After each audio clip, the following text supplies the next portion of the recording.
My name is Chris, and this is my Breakthrough Collaborative teaching demo. Today I'll be talking about how to support an argument with evidence.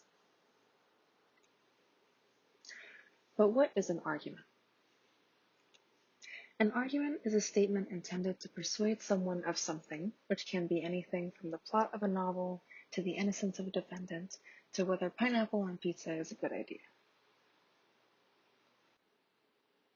But why do arguments matter? What's the point? The point is that the ability to make an argument is a valuable skill to have because you will have to argue for many things in your life. Whether you pursue a career in business, STEM, art, or humanities, you will at some point need to convince someone of something.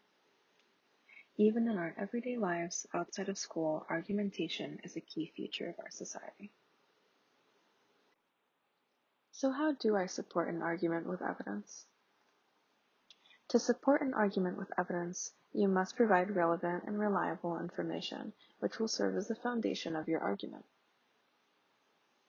Evidence is relevant when it is closely related to the subject at hand. For example, when writing an essay for English class about the message of To Kill a Mockingbird, you cannot quote Charlotte's Web as evidence because it is irrelevant. Evidence is reliable when it comes from a trustworthy source. For example, when writing an essay on the Great Depression, you cannot cite Wikipedia as evidence because it is unreliable. Okay, now what? I've made my statement, I've provided my evidence. Can I move on now? Not quite. Providing evidence for your argument is not enough. You need to explain why the evidence is both relevant and reliable. When writing an essay especially, you cannot assume that the reader understands the evidence. It is your responsibility as the author to provide an explanation of how the evidence supports your position. Leaving out an explanation of the evidence makes your paper choppy and your reader confused. Now that we've gone over all of the essential parts of a strong argument, let's look at a memorization tool I like to use when I write my own essays. I call it SEE. Statement, Evidence, Explanation. This basically summarizes everything that I've already said, where you make your statement, cite your evidence, and then provide an explanation for the reader to understand why that evidence is both reliable and relevant.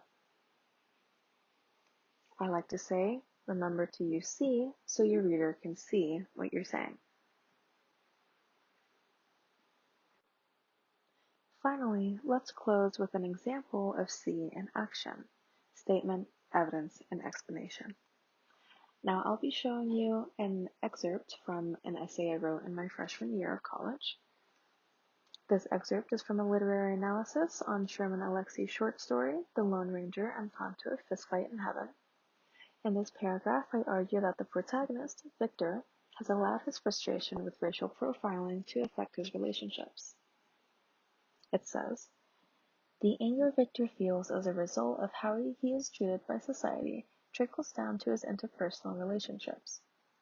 Victor connects his experience with the cashier to his experience with his girlfriend. Quote, he looked me over so he could describe me to the police later. I knew the look. One of my old girlfriends said I started to look at her that way too. When one person starts to look at another like a criminal, then the love is over. End quote. Accustomed to others seeing the worst in him, Victor begins to see the worst in others. In this paragraph here, you can see that I begin the paragraph with a statement.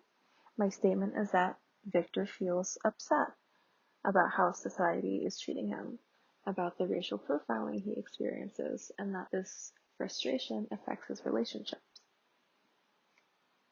And then here you can see evidence is the quote that I pulled from the actual story itself in direct quotation marks, cited with a page number as well.